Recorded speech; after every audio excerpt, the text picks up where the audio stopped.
네, 안녕하세요. 자, 오늘부터 이제 새로운 과목 전력공학 이제 시작할 거고, 자, 전력공학 수업하기 전에 내가 간략하게 이 전력공학이라는 과목의 특징을 좀 설명해 드릴게요. 일단 전력공학은 물론 다른 과목도 중요하고 다 중요했지만 전력공학 상당히 중요해요. 왜 그러냐면 다른 과목보다 이 전력공학은 우리가 똑같이 공부했을 때 우리가 고득점을 노릴 수 있는 과목이에요.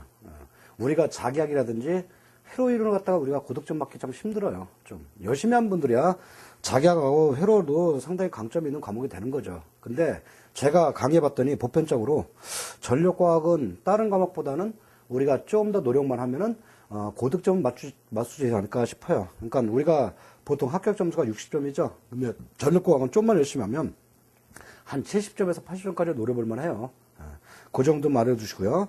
그 다음에 요 책에 전력과학 요 내용이 있는데 뒤에 문제 있고 이제 앞에 내용이 있는데 요 책에서 보니까 그림이 좀 많이 없어요. 그래서 제가 설명할 때 그림 같은 걸 많이 그려드릴 테니까 여러분들 이해하기가 좀 빠를 거예요.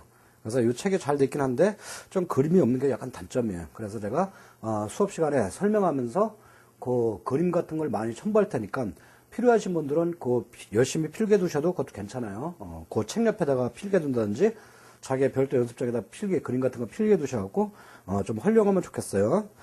자, 그러면 서두는 요 정도로 하고 바로 본론 들어갈게요. 전력과학은 우리한테 상당히 중요한 과목이다. 아주 어려운 계산 문제라든지 그렇게 난해한 내용은 안 나와요. 전부 다 이해하는 내용이지. 전력과학을 쉽게 표현하면 우리가 한국전력을 배운다고 생각하면 돼요. 그렇게 하면 더 훨씬 이해하기가 쉬울 거야, 아마. 자, 전력과학 요 교재 224페이지 보세요. 첫 번째 뭐 있어요? 첫 번째 우리가 전선로라는 거 있죠. 전선로 제목에서 일단 가공전선로. 가공전선로가 뭐겠어요? 자, 우리가 여기서 어떤 지면에 땅이에요, 땅. 요 땅에다가 우리가 뭐 전선을 갖다가 설치하기 위해서 이렇게 우리가 철탑을 세우죠. 철탑. 그래서 이렇게 우리가 철탑을 세워요. 그러면 철탑에 세워서 여기다 위에다 전선을 갖다 이렇게 얹어 놓는 방식이 뭐예요? 이게 가공전선로예요. 가공선로.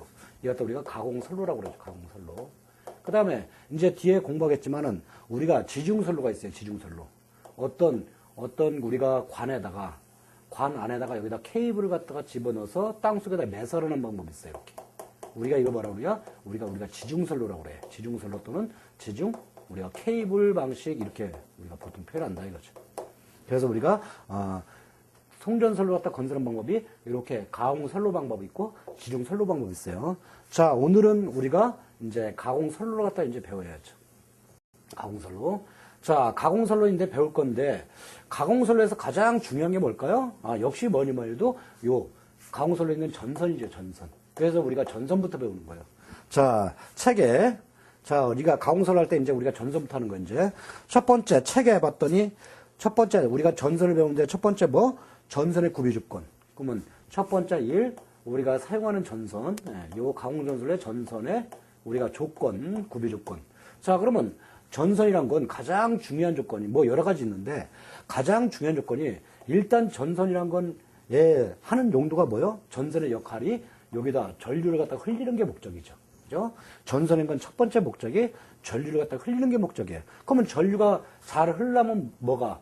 여기는 전선의 저항값이 작아야죠. 그죠? 우리가 저항값이 작아야 전류가 잘 흐른다 이거죠. 그러면 우리가 저항 구하는 식이 R은 로에 우리가 S분의 L인가요? 그죠? 따라서 저항값이 작으면 뭐가 적어야 돼? 여기 로가 이게 전선의 고유 저항률이거든요. 따라서 첫 번째 전선의 고유 저항률. 우리가 전선의 고유 저항값이 요 값이 작아야 한다 이거지. 작아야 한다. 저항값이 작아야 우리가 전선의 전류가 잘 흐른다. 그래서 전선의 본래의 목적을 달성할 수 있잖아요. 그다음에 전선의 고유 저항값이 작아야 한다. 이렇게 설명해도 되고요. 우리가 전선의 저항값 구하는 식은 R은 로우의 S분의 L이고 여기서 로우라는 거는 얘가 고유 저항값이거든요. 고유 저항률. 그 다음에 전선의 고유 저항률은 단위가 옴메타야. 단위 같은 건 주의하세요. 우리가 보통 전선의 고유 저항값은 옴메타를 쓴다. 근데 이거는 우리가 회로 때 주로 쓰는 거고 전력공학에서는 이 로 값을 갖다가 전선에서 안 알려줘요. 그러면 요 로하고 똑같은 게 뭐냐? 우리가 전력공학에서 이런 새로운 내용들은 우리가 좀 알아둘 필요가 있어요. 뒤에 이제 이것도 문제 풀 때 우리가 참고가 될 거만 58분의 1, 그 다음에 여기서 %C분의 100이란 거. 즉, 이거 내가 요 가로로 표시한 요 식, 58분의 1 곱하기 %C분의 100이란 게 뭐냐? 바로 고유저항률 구하는 식이 된다, 이거지. 그 다음에 곱하기 또 당연히 뭐 단면적 S분의 이제 L이 되겠죠. 자, 그러면 여기서 %C라는 게 뭐냐? %C라는 건 이거는 100% 도전율이에요. 100% 도전율이다, 이거지. 도전율이라는 건 제가 참고적으로 도전율이란 건 얘는 저항값의 고유저항의 저항의 역수예요, 역수. 저항의 역수를 말한다 이거죠. 즉, 이 %도전율은 고유저항 로우의 역수를 말하는 거예요. 그러니까 저항값이 고유저항률 이걸 갖다가 얘를 갖다가 작게 하려면 뭐 도전율이 반대로 커야죠. 얘가 작으려면 얘가 커야죠. 예. 자, 그다음에 우리가 전선 종류에서 이 %도전율 값이 몇이 나오느냐 여기다 써볼까요? 우리가 %도전율은 어떻게 나느냐 전선 종류에서 우리가 뒤에 나오지만 이제 전선의 종류가 대표적인 전선 종류가 세 가지 있어요. 그게 뭐냐면 우리가 일단 연동선이라는 게 있어요. 연동선. 동선이란 건 우리가 구리선을 말해요. 근데 구리선은 구리선인데 부들부들하다 이거지. 연이란 게 부드럽다는 뜻 아니에요. 그죠? 부드러운 구리선은 얘가 %C 값이 몇이 나오면 얘가 100이 나와, 100. 얘가 바로 100% 나오죠. 그러면 이 연동선일 때 고유저항 값은 요 위에다 식에다 집어넣어 보세요. 이 %C 값이 연동선일 때 100이 나온다 했죠? 그럼 100분의 100, 1이잖아요. 따라서 연동선일 때 고유저항 값은 로우는 58분의 1 나오겠죠. 58분의 1. 그 다음에 우리가 연동선도 있고 우리가 경동선이라는 것도 있어요. 경동선. 이 경동선의 %C 값이 몇이 나오냐? 얘는 약간 연동선보다 작아져요. 그게 몇 나오냐면 약 97% 정도 나와요. 그러면 경동선은 연동선보다 조금 도전율 값이 약하죠? 예, 그렇지만 100%나 97%나 상당히 좋은 거죠. 그래서 경동선은 뭐냐? 동선, 구리선은 구리선인데 아주 딱딱한 동선이다 이거죠. 그러니까 우리가 구리선이 조금 물렁한 전선이 있고 그 다음에 딱딱한 구리선이 있어요.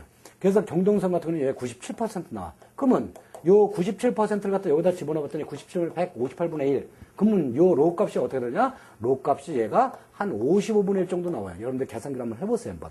대략 한 55분 나온다 이거죠.